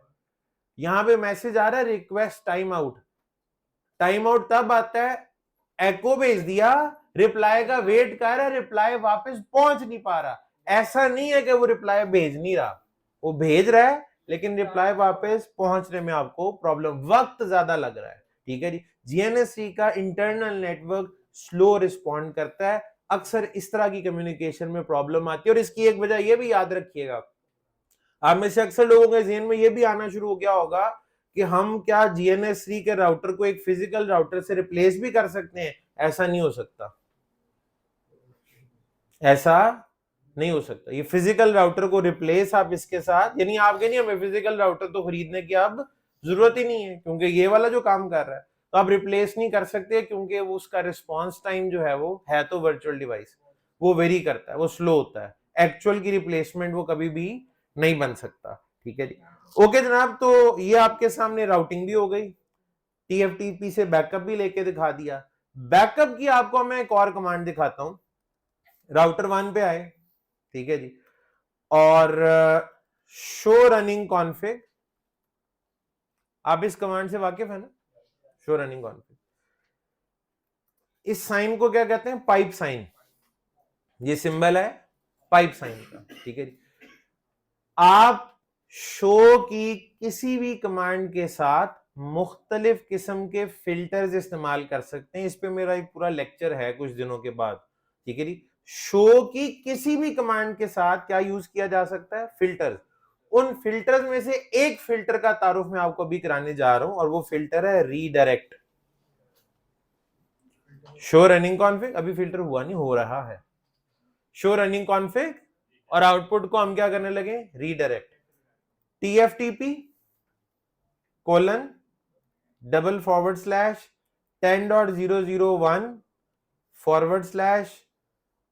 /my r1 copy. इस कमांड का मकसद जरा समझने की कोशिश करें। मैंने कहा शो रनिंग की कमांड एग्जीक्यूट करो, शो रनिंग कॉन्फिग, लेकिन आउटपुट मैंने नहीं देखनी। आउटपुट को क्या कर दो, रीडायरेक्ट कर दो। किसकी तरफ, टीएफटीपी सर्वर की तरफ। कौन सा टीएफटीपी सर्वर, 10.001, और उस पे फाइल का नाम क्या रखना है, my r1 कॉपी। एंटर करते हैं और ये कॉपी हो चुका है, अभी आ जाएगी। ठीक है जी, बैकएंड के ऊपर टीएफटीपी चल रहा था। ठीक है जी, जरा यहां पे आए आप टीएफटीपी वाले फोल्डर में, my r1 कॉपी पहुंच चुकी है जी, यहाँ पे 2 KB इसका साइज है, कॉपी यहाँ पे आ गई है। सेम वही कॉपी वाला ही काम हुआ है, लेकिन तरीका कर जरा सा मुख्तलिफ था। दोबारा देख लें, शो रनिंग कॉन्फिग की कमांड मैंने कहा उसको क्या एग्जीक्यूट करो, लेकिन आउटपुट मुझे नहीं दिखानी, बल्कि क्या करना है, आउटपुट को रीडायरेक्ट कर देना है। किसकी तरफ, टीएफटीपी सर्वर की तरफ। कौन सा टीएफटीपी सर्वर, 10.001, और उस पर फाइल का नाम क्या रखना है, my r1 कॉपी। असल में वो आपसे 2 सवाल पूछता है ना, टीएफटीपी सर्वर कौन सा है और फाइल का नाम डेस्टिनेशन पे क्या रखना है, तो वो दोनों सवालों का जवाब मैंने इसी लाइन में दे दिया। एक और तरीका देखें, कॉपी रनिंग कॉन्फिग टीएफटीपी, पुरानी कमांड है ना, इसको भी आप इस तरह से कर सकते हैं।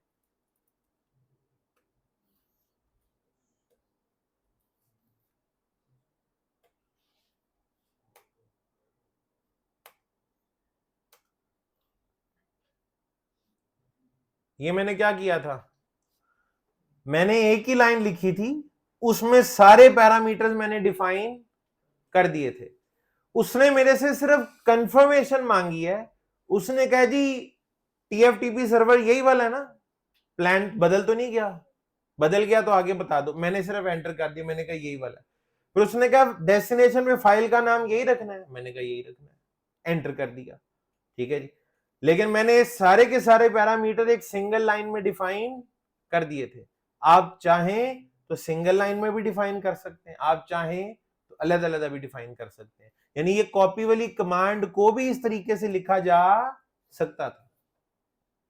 मैंने आपको इसकी आसान शक्ल दिखाई थी ना पहले, कॉपी सोर्स फाइल और डेस्टिनेशन।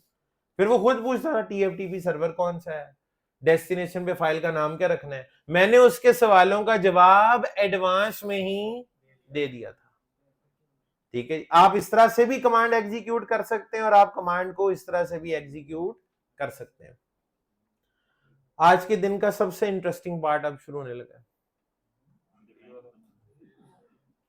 मैंने कहा शुरू होने लगा, अभी बस अभी बड़ा टाइम है। ठीक है, ये बैकअप वाला काम मुझे बताएं किसी एक लाइव नेटवर्क में इंपॉर्टेंट है ना, बहुत इंपॉर्टेंट। ये बैकअप वाला काम किसी भी लाइव नेटवर्क में बड़ा अहम है। और जॉब जा सकती है अगर आपके पास बैकअप ना पड़ा हो, और आपसे कभी ना कभी गड़बड़ कुछ ना कुछ हो ही जाती है। आपके पास बैकअप होना चाहिए और फ्रीक्वेंटली बैकअप आपको लेना चाहिए। आप अगर हर 4 घंटे बाद या 1 घंटे के बाद भी अगर बैकअप लेके रखते हैं तो बड़ी अच्छी बात है। आपके नेटवर्क में सैकड़ों राउटर भी तो हो सकते हैं ना, 500, 1500, 2000। बैकअप तो सारों का ही होना चाहिए, ठीक है जी। और बैकअप लेना किसने है? आपने। तो 2000 अगर राउटर है तो बैकअप वाली ये जो कमांड है, ये चाहे ये यूज कर लें या ऊपर वाली, ऐसे ही है ना, दोनों में से कोई भी एक कमांड। ये कमांड आपको अगर 2000 राउटर पे हर घंटे बाद कॉन्फ़िगर करनी पड़े, टाइप करनी पड़े, कर लेंगे? मुश्किल, दिल नहीं चाहेगा आपका ये काम करने का। आप कहेंगे लो मैं बैठ, अभी आप पहली 2000 पूरी हुई होंगी, घंटा पूरा हो गया, दोबारा बैकअप लेने का टाइम आ जाएगा, और हो सकता है आपको ज्यादा टाइम लग जाए, 2 घंटे लग जाए। यानी आप तो बस बैकअप लेने ही ऑफिस जाया करेंगे फिर, ठीक है, काम फिर क्या करेंगे, ठीक है। और दूसरा, आप हो सकता है तंग आके बैकअप लेना भी छोड़ देंगे, रहने दो, फिर कभी ले लेंगे बैकअप, ठीक है। तो इसको क्या ऑटोमेट किया जा सकता है? जी बिल्कुल, इसको ऑटोमेट किया जा सकता है। यानी मैं कहूं जी, हर 8 घंटे बाद, यानी जब मेरे ऑफिस टाइम खत्म हो रहा हो, तो उस वक्त जितना भी उस दिन का काम है उस सारे का बैकअप हो जाए।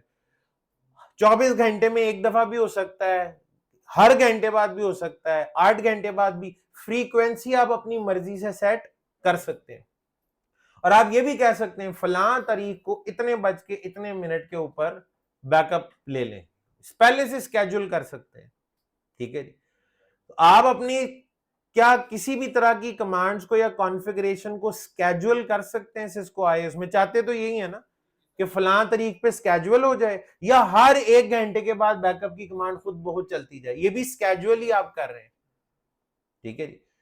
तो क्या ये पॉसिबल है? जी बिल्कुल पॉसिबल है। इसके लिए सिस्को आईओएस के अंदर एक बिल्ट इन फीचर मौजूद है जिसका नाम है क्रोन स्केड्यूलर, KRON। ये किसी चीज का एब्रीविएशन नहीं है, क्रोन इज क्रोन, नाम ही उसका ये है, क्रोन स्केड्यूलर, क्रोन स्केड्यूलर। तो सिस्को आईओएस में आप क्रोन स्केड्यूलर को यूज करते हुए किसी भी तरह की कॉन्फ़िगरेशन का बैकअप ले सकते हैं। अब ये बैकअप कैसे लिया जाएगा वो मैं आपको करके दिखाता हूं। ये कौन सा मोड है जी? ग्लोबल कॉन्फ़िगरेशन मोड, ठीक है जी। मैं कहता हूं जी क्रोन। अच्छा, इसकी कॉन्फ़िगरेशन ना याद रखना बड़ा आसान, आपने सिर्फ क्या लफ्ज याद रखना है? क्रोन। ग्लोबल मोड में क्रोन, उसके बाद आपने स्पेस देके करना है क्वेश्चन मार्क। 2 ऑप्शन है यहाँ पे, दोनों ही ने इस्तेमाल होना है, एक है पॉलिसी लिस्ट और एक है अकरेंस। पॉलिसी लिस्ट में आप ये बताएंगे भाई कमांड चलानी कौन सी है, पॉलिसी लिस्ट में क्या बताएंगे? कौन सी कमांड चलानी, और अकरेंस में क्या बताएंगे? कब चलानी है।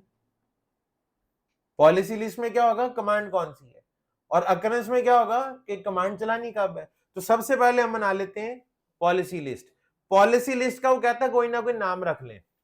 मैं कहता हूं जी माय क्रोन पॉलिसी, नाम छोटा भी रखा जा सकता, कोई तो नाम रखना था, अपना नाम रख लें बेशक, ठीक है, मैंने ये रख लिया, cron policy list, my cron policy, ठीक है जी, एंटर।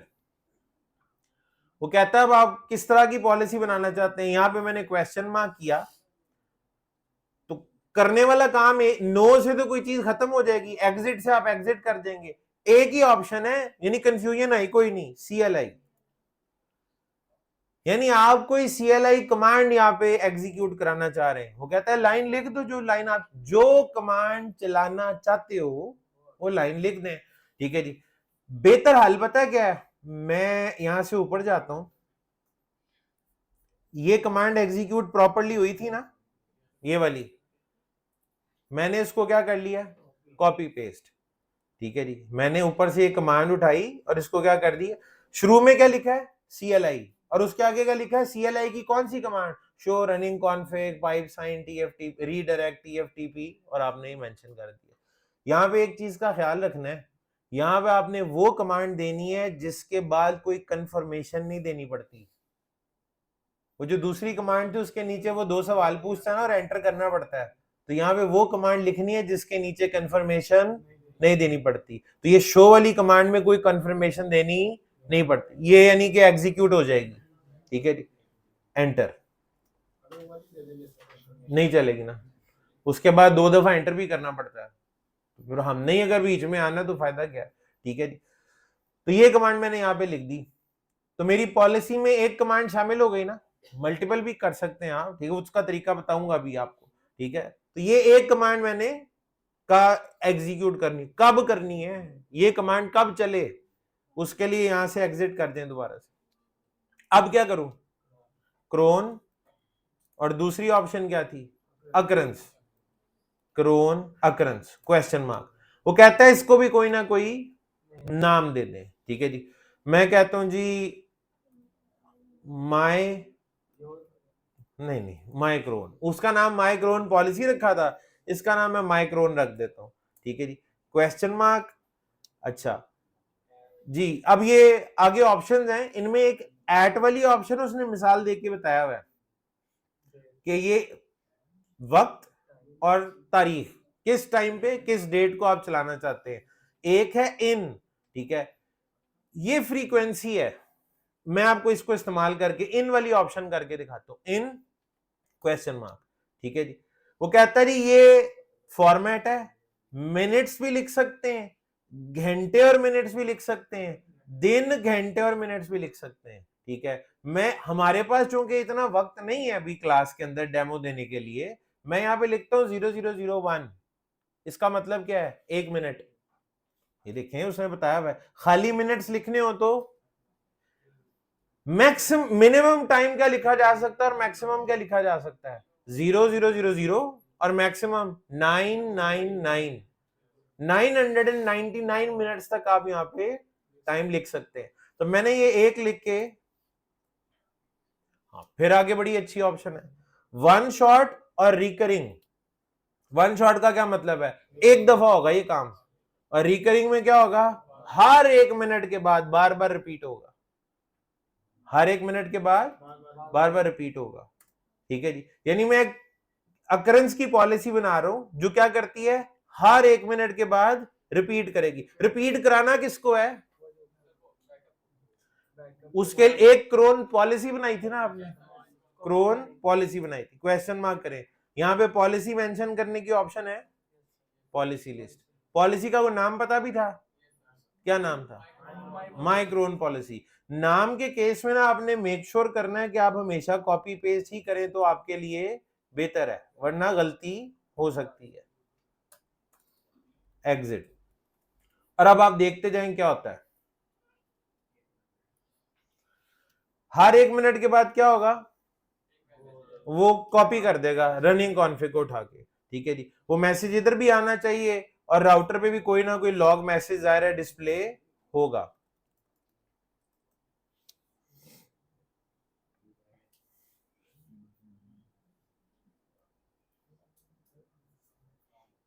आ गया आपको भी, ठीक है। अच्छा, इसका आपको एक और तरीका भी दिखाता हूं वेरीफाई करने का। कमांड है यहाँ पे show cron schedule, show cron schedule, enter करते हैं। यहां पे वो आपको बता रहा है जी माय क्रोन नाम की पॉलिसी है, इस वक्त क्या है, इनएक्टिव। ये एक्टिव कब होगी, 1 मिनट जब पूरा होगा। कितना वक्त रह गया है, 37। ये कमांड मैंने जब दी थी उस वक्त 37 सेकंड रहते थे, अब 23 रह गए हैं, अब 20 रह गए हैं। जैसे ही आपका 1 मिनट मुकम्मल होगा, ठीक है जी, तो यहां पे आपको दोबारा से, ये एक्टिव सिर्फ उस एक लम्हे के लिए होता है, होना भी वही चाहिए। ठीक है जी, ये उस एक लम्हे के लिए एक्टिव होगा, उसके बाद ये इनएक्टिव ही रहेगा। ठीक है जी, 5 सेकंड देखते हैं, शायद आपको वो लम्हा नजर आ जाए, आ गया। ठीक है जी, तो वो एक्टिव हुआ और उसके बाद दोबारा से ये इनएक्टिव हो चुका होगा, फिर से इनएक्टिव है। ठीक है जी, तो बहरहाल जी आप देख सकते हैं इसने बैकअप एक दफा फिर से ले लिया, तो ये हर 1 मिनट के बाद बैकअप लेता जाएगा। इतनी ज्यादा भी वहम ही नहीं होना चाहिए आपको कि हर 1 मिनट का बाद का आपको बैकअप चाहिए हो, घंटा, 2 घंटे, 3 घंटे, 8 घंटे, तो आप इसको स्केड्यूल कर सकते हैं अपने 2000 के 2000 राउटर्स के ऊपर। तो आपको ये और सब पे जाके ये पॉलिसी आपको एक दफा बनानी पड़ेगी। अच्छा, पॉलिसी सेम है ना, कमांडें भी सेम ही होंगी। एक दफा लिख के कॉपी पेस्ट कर दें, एक दफा नोटपैड में लिख लें और उसके बाद आप 2000 ब्रांचेस उन सबके ऊपर आप इसको कॉपी पेस्ट कर सकते हैं। और उसके बाद अब आपको बैकअप लेने की जरूरत नहीं पड़ेगी, बैकअप की कोई फिक्र करने की भी जरूरत आपको नहीं है।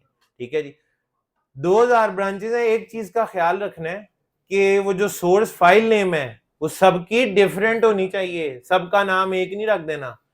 जैसे यहां पे देखिए नाम में आ रहा था R1, R2 के लिए R2 होगा, R3 के लिए R3 होगा, और रियलिटी में आपकी 2000 ब्रांचेस के अलग अलग नाम होंगे।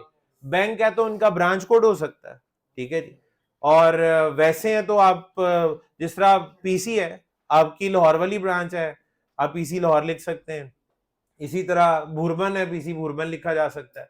आपकी पीसी की ब्रांचेस के भी कोड्स हैं, शॉर्टकट्स में लिखे जाते हैं। ब्रांच वो नंबरों वाले नहीं, ये शॉर्टकट्स के अंदर लिखते हैं। आपने पीसी छोड़ दिया, ये कहना चाह छोड़ दिया?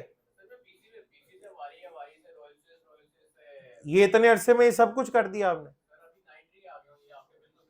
कल का फिर क्या प्लान है? कल कहीं और हर जगह आपको जॉब मिलती जा रही है या एक दिन में उनको आपको पता लग जाता है कि अच्छी अपॉर्चुनिटी मिल जाती है? अच्छा, आप उनकी आईटी में या कुछ डिफरेंट आपका अभी फिलहाल पोर्टफोलियो? ठीक है, तो भाई से सीखें कि वो कैसे हर रोज एक नई जॉब ले लेता है। ठीक है जी, तो बहरहाल जी ये ज्यादा काम तो मैंने नहीं किया, लेकिन चीजें चूंकि थोड़ी सी जरा नई थी, नए प्लेटफॉर्म पे थी, आपको कुछ लोगों को अजीब लग रहा होगा, शायद कुछ मुश्किल सा हो रहा है। ये उसी वक्त तक लगता है जब तक कि आपने काम खुद नहीं किया होता। एक दफा आप अगर ये खुद कर लें, वीडियो आपके पास होगी, वीडियो खोल लें, स्टेप बाय स्टेप फॉलो करें, और आज आपने ये काम कर लेना। मैं इससे ज्यादा आगे आपको आज नहीं पढ़ा रहा। ठीक है जी, कुछ लोग शायद क्लास में लेट आए हों, ऑनलाइन में भी और इधर कैंपस में भी, तो मैं आपके लिए दोहरा देता हूं। आज 11:30 बजे अखुवत, कॉर्वेट और हवावे ने आप लोगों के लिए मिलकर एक वर्कशॉप अरेंज की है, जो कि इंशाल्लाह 11:30 बजे शुरू हो जाएगी। आप लोग भी उसमें शामिल होंगे, और जो लोग ऑनलाइन क्लास में हैं आप लोग भी। ऑनलाइन वालों को आपके व्हाट्सएप ग्रुप में अभी हम दोबारा एक लिंक भेजेंगे।